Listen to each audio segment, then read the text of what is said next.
Bonjour à tous et bienvenue dans Le Pitch. Le Pitch. De quoi on va parler aujourd'hui, Corentin ? Eh bien, aujourd'hui, on parle du film The Apprentice qui retrace la vie de Donald Trump, mais pas que. Et non, parce qu'on va aussi parler des élections américaines. On va parler du mentor de Donald Trump, Roy Cohn, qui est d'ailleurs mis en scène dans le film.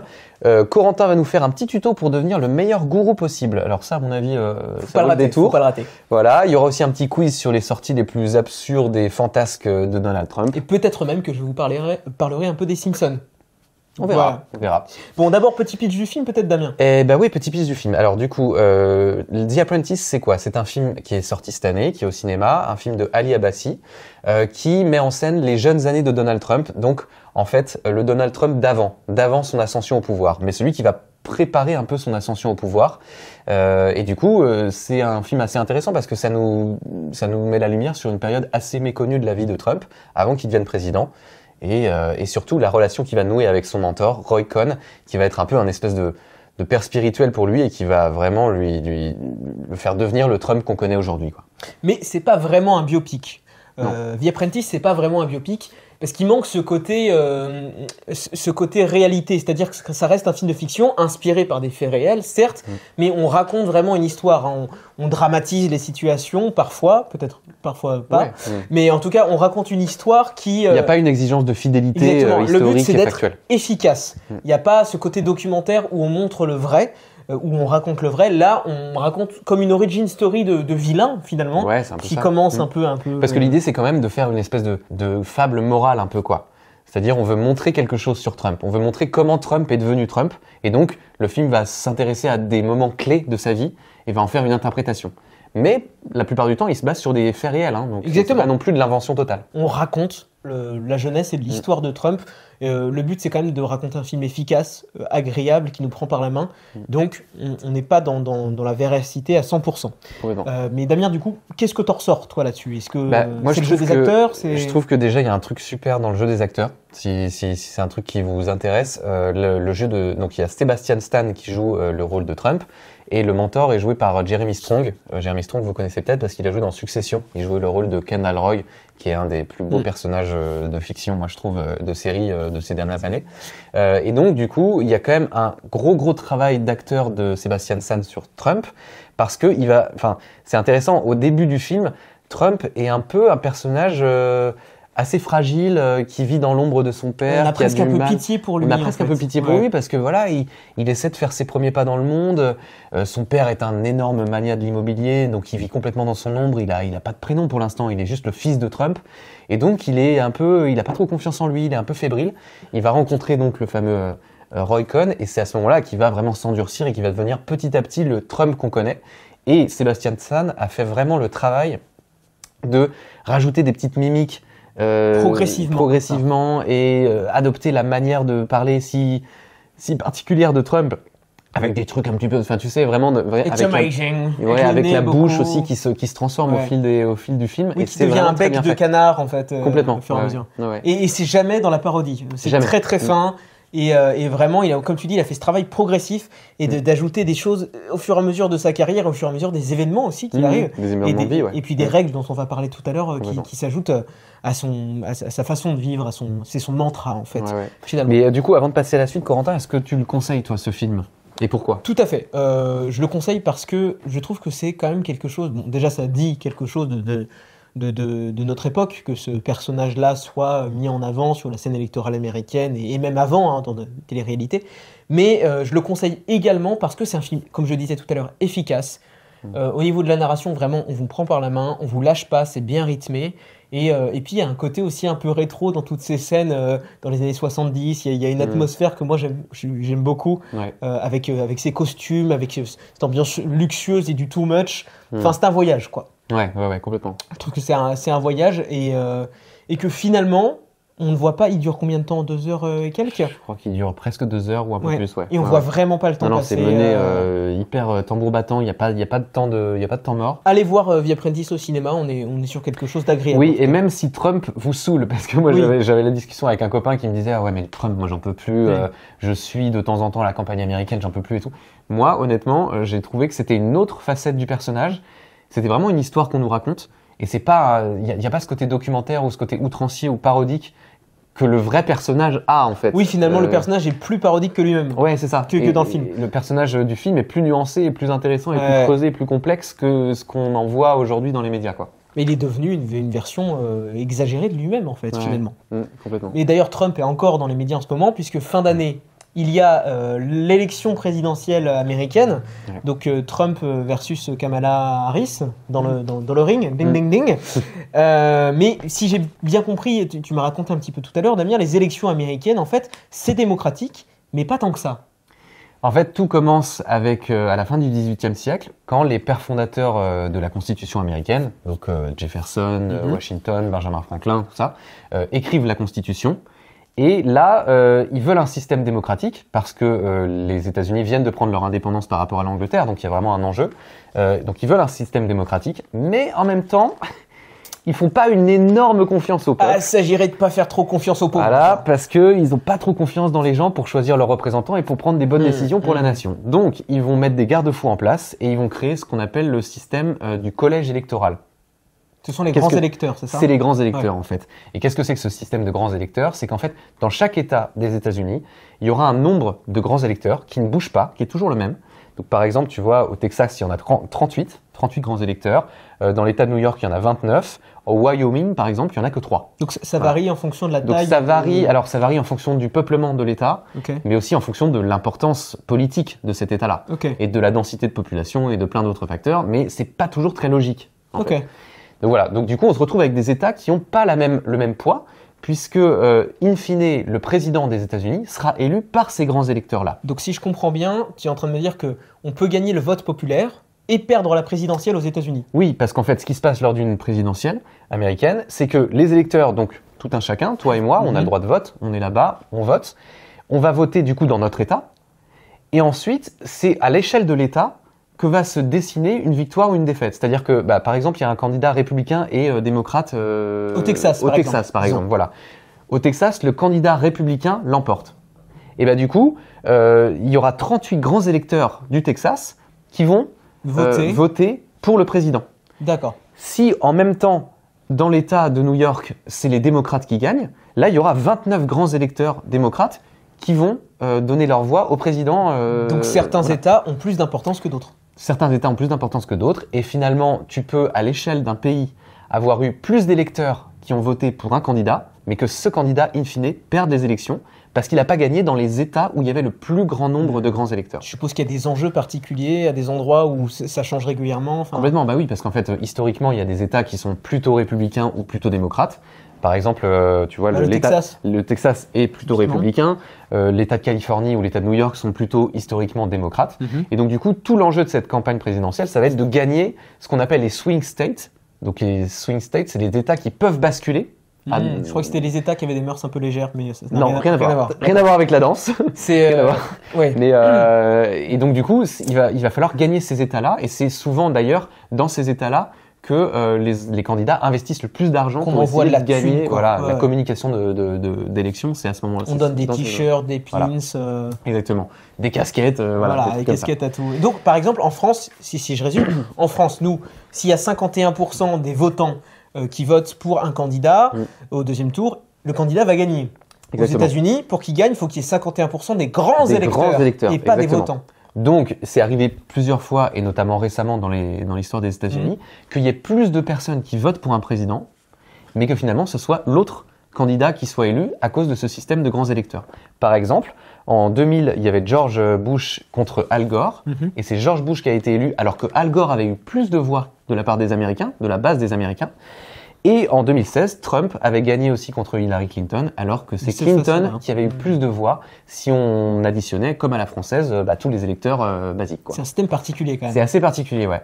Mais ce qui est assez rigolo, c'est que finalement, quand on veut savoir qui va gagner l'élection présidentielle aux États-Unis, il suffit de regarder les Simpsons, non ? Oui, finalement, c'est ce dont je vous parlais, puisque je disais tout à l'heure à Damien que les Simpsons avaient prédit finalement l'élection de Donald Trump 16 ans auparavant, c'était en 2000, dans un épisode diffusé en 2000, Lisa nous donnait Donald Trump gagnant à la Maison Blanche. Ouais, donc 16 ans avant quand même. 16 ans avant, mais c'est pas la seule prédiction des Simpsons, puisque il me semble que c'était 13 ans avant le premier iPhone et son correcteur automatique, qui était une grande fonction. Ils avaient déjà proposé un correcteur automatique dans les Simpsons. Ils avaient prédit le rachat de grands studios qui s'appellent la Fox par Disney 20 ans auparavant. Enfin bref, il y en a plein. Mais du coup, ça veut dire que les auteurs des Simpsons, ils sont, je sais pas, ils sont particulièrement éclairés, ils voient l'avenir, ils vivent dans une boule de cristal. Ils voient peut-être l'avenir, peut-être qu'ils ont des techniques, je ne sais pas. Moi, ma théorie, en tout cas, celle de beaucoup de personnes, c'est que les scénaristes des Simpsons ont juste un œil très très précis et très attentif. Ils sont très attentifs à la culture en fait de l'époque dans laquelle ils vivent, et ils le disent eux-mêmes, ils font des prédictions absurdes mais possibles. Pas probable, mais possible. Et donc d'ailleurs j'ai une petite citation d'un des scénaristes qui en 2016 disait à propos de l'élection de Donald Trump dans les Simpsons, cela semblait être l'étape logique avant de toucher le fond. Puisqu'en fait le but de l'épisode à l'époque, c'était de montrer une Amérique complètement absurde, complètement qui est folle, qui sombre dans la folie, en mettant un candidat de télé-réalité en président des États-Unis. Et en fait c'est arrivé. Donc qu'est-ce que ça dit de l'état du monde ? Voilà, qu'est-ce que ça dit de l'état du monde ? Par exemple, pour revenir sur le correcteur automatique, en fait, avant l'iPhone, il y avait déjà un produit d'Apple qui s'appelait l'Apple Newton, qui avait un correcteur automatique. Donc ils ont été juste très attentifs aux tendances du moment. Pareil pour ce rachat de la Fox, des fois, il y a juste des hasards comme ça, mais de toute façon, Disney à l'époque rachetait déjà beaucoup d'entreprises. C'était déjà une stratégie de Disney que de racheter ses concurrents. Donc c'était pas si absurde que ça finalement. Et en plus, il y a ce qu'on appelle la loi des grands nombres. Là-dessus, en fait, ils ont diffusé un truc comme 760 épisodes en 35 ans, avec des centaines de milliers de gags. Oui, donc en fait, sur le nombre, ils ont fait tellement de blagues et tellement d'épisodes sur tellement de thèmes différents qu'ils avaient plus de chances de tomber sur un truc qui allait effectivement se réaliser. Si les Simpsons ont fait, disons, 300 000 blagues et prédictions, il y en a même 1%, disons, et ben ça fait quand même 300 prédictions correctes. D'accord. Donc finalement, quand on jette assez de trucs sur les murs, ça finit par coller, quoi. D'accord. Et après, il faut nettoyer parce que sinon, c'est la caution qui passe. C'est le problème. Et alors, est-ce que tu sais ce que les Simpsons ont fait comme prédiction pour 2024, pour cette année-là ? Non, pas du tout. Je sais pas, je te dis ça au cas où, mais en 2012, ils ont fait un épisode qui s'appelait iRobot ou un truc comme ça, où les robots remplaçaient tous les travailleurs dans les entreprises, et du coup il y avait une énorme crise de l'emploi parce que en fait il y avait plus de taf pour les gens. ChatGPT. Tout était pris par les robots et les IA, et du coup potentiellement est-ce que ça pourrait être le cas vu qu'il y a ChatGPT? Bientôt il va nous remplacer. Il y a moyen qu'il y ait certains. Il ira plus vite. Ouais, déjà là, profitez parce qu'on est encore réel. Ce sera plus le cas dans pas longtemps. Sur Trump, moi je voulais revenir sur le fait qu'il a un soutien quand même assez fort aux États-Unis, et qui est quand même un peu étonnant parce que on disait tout à l'heure, il sort des choses complètement absurdes. Mais il a quand même une base, et on en parlera, une base de gourou, une base de fans, quoi, une très petite secte. Ouais. Et je t'ai préparé un petit quiz. Ok. Je vais chercher dans mes feuilles. Alors, j'ai un petit quiz pour toi, Damien. Donald Trump a-t-il prononcé ou écrit la phrase suivante ? La notion de réchauffement climatique a été créée par et pour les Chinois dans le but de rendre l'industrie manufacturière américaine non compétitive. Je pense que oui. Franchement, un truc aussi gros, c'est sûr. Effectivement, il l'a dit en 2012. Ouais, d'accord. Sur Twitter, il l'a tweeté. Okay. Deuxième déclaration, Donald Trump a-t-il dit « Pour être franc, les gens voteraient pour moi, ils le feraient tout simplement. Pourquoi ? Peut-être parce que je suis si beau. » Ouais, je pense que ça c'est vrai aussi. Ok, bien joué, bien joué. Je me souviens en plus qu'il a dit un truc comme ça. Il l'a dit dans le New York Times. Ouais. Les gens disent que la seule chose plus grande que mon succès, ce sont mes cheveux. Et franchement, c'est pas faux. Non, c'est un peu gros ça. C'est un peu gros ? Ouais. T'as raison, c'est faux. Ah ouais ? C'est moi qui l'ai écrit. Ah d'accord, franchement, c'était limite, mais comme tu l'as mis juste après celle de la... Ok. Je me suis dit, c'est pas possible. En voici une autre. Je regarde ces émissions de télé-réalité et je me demande pourquoi est-ce qu'ils ne me castent pas ? Je serais quand même la meilleure star qu'ils aient jamais eue. Non, parce qu'il en a déjà fait une. Ouais, non, je sais pas, non, je dirais non. Tu dirais non ? Ouais. Bien joué, c'est aussi moi qui l'ai écrit. Ouais. Oh, okay. Et dernière, mes doigts sont longs et beaux, et cela a bien été documenté, comme diverses autres parties de mon corps. Ouais, c'est bien graveleux ça. Je pense que c'est vrai. Et oui, c'est vrai, putain, 5 sur Wow. 5. Ouais. Incroyable, bravo Sans Damien. tricher. Sans tricher. Je te jure. Incroyable. Ok. Président des États-Unis d'Amérique. Ah mon dieu, ouais, bah il en a fait des belles quand même. Ah, il en a fait des Il y avait belles, aussi et le fameux grab her by de the Pussy, ou ouais, un truc comme exceptionnel. ça, Enfin, il y en a des. ouais. Ils vont manger votre chat, enfin, il y a des Oui, trucs, oui, on en oui, parlera c'est clair, tout à l'heure, c'est mais il y a des clair. trucs Ouais. exceptionnels. Mais tu sais que mentir en regardant les gens droit dans les yeux, finalement, je vais vous regarder d'ailleurs, mentir en regardant les gens droit devant les yeux, Comme tu es en train de le faire en ce moment. mentir, je vais la refaire une troisième fois, en regardant les gens droit dans les yeux, et ben ça s'apprend. Ça s'apprend. Mais oui, quand on a le bon mentor, Exactement. on peut devenir n'importe qui. Et tu vas nous parler un peu donc de Roy Cohn. Mais ouais, parce qu'en fait, Roy Cohn, c'était donc le mentor de Trump. Et c'est d'ailleurs ce qui est bien mis en valeur dans le film The Apprentice, qui traite de ce rapport entre Trump et son mentor, qui a fait de lui un peu le Trump qu'on connaît aujourd'hui. Et donc, Roy Cohn, c'est qui? En fait, Roy Cohn, c'était un avocat dans les années 50 aux États-Unis, qui était très proche de McCarthy. Tu te souviens, La chasse aux McCarthy? sorcières, le Exactement, communiste. c'était ce politicien qui faisait la chasse aux communistes et qui a une sinistre réputation Ouais, c'est encore pas aujourd'hui. un bon gars. Voilà, bah, Roy Cohn était très copain avec ce gars-là, donc ça dit quelque chose aussi de Roy Cohn, qui était considéré quand même comme un individu sans scrupules, aussi éloquent qu'opportuniste, et un menteur pathologique, voilà, Un psychopathe. qui était prêt à dire n'importe quoi pour gagner les affaires qu'il traitait. Donc voilà, quand même ce Roy Cohn était une personne haute en couleur, qui en plus avait beaucoup de rapports avec la politique, beaucoup de contacts dans la politique. Il va donc rencontrer Donald Trump dans un club où Donald Trump est le plus jeune membre, et donc du coup voilà, ils vont commencer à créer une relation et à créer une amitié. Et c'est Roy Cohn qui va finalement permettre à Donald Trump de devenir l'homme qu'il est aujourd'hui, avec notamment ces 3 mantras principaux qui sont ne jamais se rendre, attaquer, et revendiquer la victoire, peu importe les circonstances. Avec ça, vous pouvez pas perdre. C'est Voilà. pas dit que vous gagnez, Non. mais vous pouvez pas la perdre. défaite est impossible. Même si vous avez perdu, hein, même si les faits sont contre vous, vous aurez toujours raison. C'est Si ça, tu le nies, c'est ça le tu principal. n'as pas Nier perdu. jusqu'à la mort, quoi.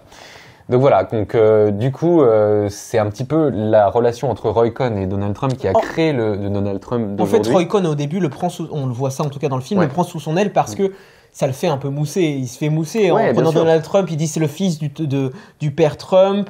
Il m'admire. Moi, je suis au-dessus. Je suis son mentor. Je vais lui apprendre un peu la vie. Ouais, il y a une relation gagnant-gagnant, ils Voilà. essaient tous les deux, voilà. Mais en fait, Roy Cohn aussi enfin, en tout cas, il le montre dans le film, va vraiment devenir, assez touché par la personnalité de Donald Trump. Il va lui donner des conseils, il va un petit peu le tirer vers le haut, il va l'aider sur des cas, il va lui donner ses fameuses grands mantras de vie.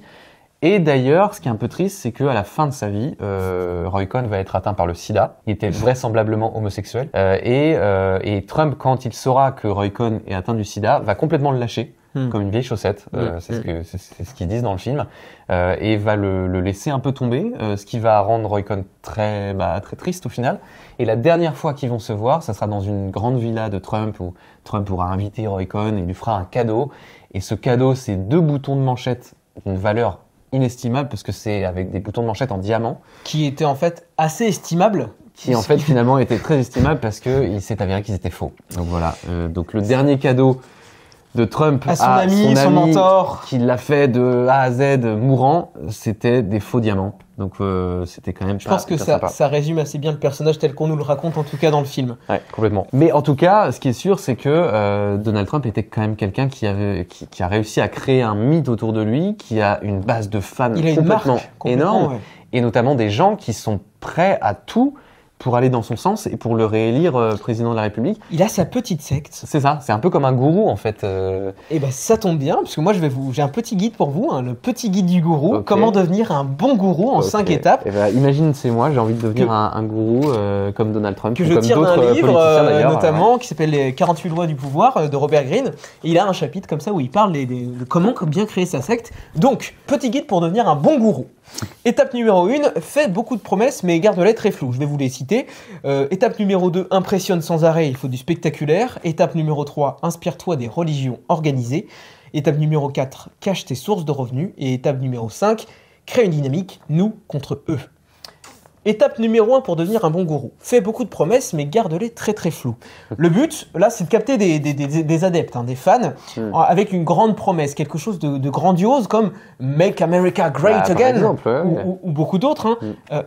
Mais il faut quand même pas être très précis, parce qu'à partir du moment où tu donnes un plan, on peut t'attaquer sur ce plan. Ouais, c'est ça. Alors que si tu laisses un flou un peu artistique, on va dire, n'importe qui peut mettre son interprétation et se faire sa propre idée de ton plan, qui évidemment va plus lui plaire que ton propre plan. Donc si tu fais des grandes promesses mais que tu les gardes floues, on va plus te faire confiance, finalement. Impressionne sans arrêt, il faut du spectaculaire, c'est l'étape numéro 2. Bah ça, c'est les rallyes de Trump, là, C'est les rallyes politiques américains. Les énormes discours avec de la musique dans tous les sens. De la musique, des lumières, un show en fait, c'est un spectacle. Fou, ouais. Parce que tu ne laisses pas le temps à tes spectateurs, à tes adeptes de réfléchir. Si tu leur mets plein les mirettes et plein les oreilles comme tous les discours d'ailleurs en fait. Finalement, même les discours à la française et tout, c'est de plus en plus ça, c'est vraiment créer un engouement et laisser peu de place au fait de décortiquer les arguments. Le spectaculaire étouffe la pensée puisque finalement on n'a pas le temps et le silence et l'ennui nécessaire à remettre en question les choses qu'on nous donne. Et à l'échelle d'une campagne, c'est un peu ça qui se passe aussi parce que là on est de polémique en polémique. De punchline en punchline. Et en fait on n'entend pas les arguments, on n'entend pas les vrais... C'est Trump qui a dit il n'y a pas longtemps justement, on lui a posé la question mais comment est-ce que vous allez mener à bien votre plan, comment est-ce que vous allez gouverner entre guillemets. Il a dit je le ferai aussi bien que ça peut être fait. Voilà. Promesse floue. Floue, mais grandiose. Prometteur. Point numéro 3, inspire-toi des religions organisées. Donc il faut évidemment se présenter quand même comme un expert, un prophète, un gourou, quelqu'un qui est au-dessus des autres, qui a des compétences particulières et de préférence de naissance, comme le dit Trump dans le film et dans son bouquin. On est comme ça, on l'est pas, quoi. Enfin, vraiment, on est un winner ou on l'est pas. Ouais, faut avoir un truc un peu divin, quoi. Donc toi, t'es divin. Toi, t'es spirituel, tu viens d'ailleurs et tu as un don, tu as un talent. Et lui, c'est le business. Et lui, c'est le business. Faire des affaires, quoi. Lui, c'est le gourou du business. Et si tu as comme ça ce vernis spirituel, tu crées au fur et à mesure une dynamique de groupe autour de toi, puisqu'on vient te voir, on te considère comme quelqu'un d'une bonne ressource, quoi, comme quelqu'un de qui on peut apprendre. Mais d'ailleurs, c'est rigolo parce que donc The Apprentice, c'était le nom d'une série de télé-réalité aux États-Unis où il y avait Donald Trump qui était à l'intérieur de cette série. Et en fait, le but de cette série, c'était d'avoir un poste dans la boîte de Donald Trump. Et donc du coup, les candidats se battraient. Les candidats avaient des épreuves, ils devaient faire des deals et machin. Et à la fin, Donald Trump les virait les uns après les autres, tous. Ils disaient You're fired, you're fired, you're fired. Il en restait un seul. Et cette personne avait l'honneur ultime de pouvoir intégrer la boîte de Donald Trump. En faisant quoi, on ne sait pas trop. Mais en concluant des deals, visiblement. Exactement. Voilà, et ce sens des affaires, un peu. Et du coup, il avait déjà ce truc un peu surplombant. Voilà, de gourou spirituel. Quoi. Et ce sens des affaires, finalement, il va bien te servir. Parce que, bon, le but d'une secte, là, je parle pas forcément de Trump, mais aussi potentiellement d'autres personnalités politiques aux États-Unis et en France. Le but d'une secte, c'est quand même de récupérer de la thune. À un moment, il faut que l'argent rentre dans les caisses, que ce soit pour financer une campagne. Dans une seule caisse d'ailleurs. C'est toujours généralement la même. Et peu importe le moyen, il faut que tes adeptes te donnent de l'argent, parce qu'il faut bien vivre. C'est clair. Mais surtout, il faut cacher tes revenus, puisque tu peux pas dire à tes adeptes que l'argent qu'ils te donnent, c'est l'argent qui te sert à vivre ou à financer ta campagne, etc. Il faut quand même que toi, tu aies une ressource indépendante. Tu as déjà réussi, tu n'as pas besoin d'eux. Tu n'as pas besoin de tes adeptes, tu es là juste par bonté de cœur, parce que tu veux les élever avec toi, tu n'as pas besoin de leur argent. Tu as déjà énormément d'argent, je suis un milliardaire, comme dit Trump, il n'y a pas de souci. J'ai déposé le bilan un certain nombre de fois, mais... Ouais, il a quand même pas mal de soucis. Exactement. Il a fait faillite. Mais il faut présenter un front... Il a été condamné à payer des fraudes énormes. Enfin, voilà. Après, condamné et vraiment payé, ça c'est... Non, voilà, en tout cas, autre chose, mais... En tout cas, il a pas mal d'affaires aux fesses. Exactement. Donc, tu n'as pas besoin de l'argent de tes adeptes. Tu as un business indépendant qui fonctionne. Finalement, créer une dynamique de groupe, nous contre eux. Et ça, c'est la chose, je pense, la plus efficace avec les promesses. C'est déjà, le but, c'est de créer un groupe depuis le début parce que la pensée de groupe est forcément un peu moins subtile, un peu moins nuancée que la pensée d'un individu. Puisque tu n'as pas le temps dans un groupe, instinctivement, on a envie de s'intégrer dans le groupe. C'est un réflexe de survie.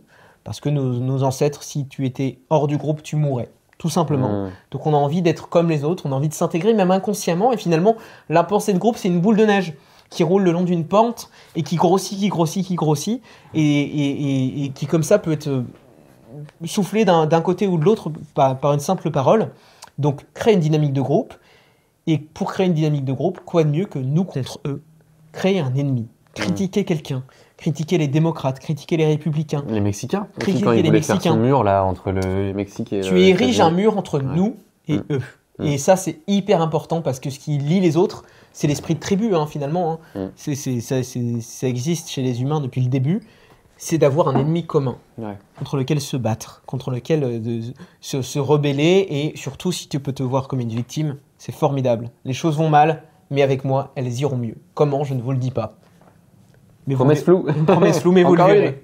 Donc j'espère que ce petit guide vous permettra de créer une secte. Et si jamais vous voulez faire des dons, on peut mettre un PayPal en description, il n'y a aucun souci. Et d'ici là, on vous reverra dans le prochain épisode du Pitch. À bientôt pour un prochain épisode. La bise.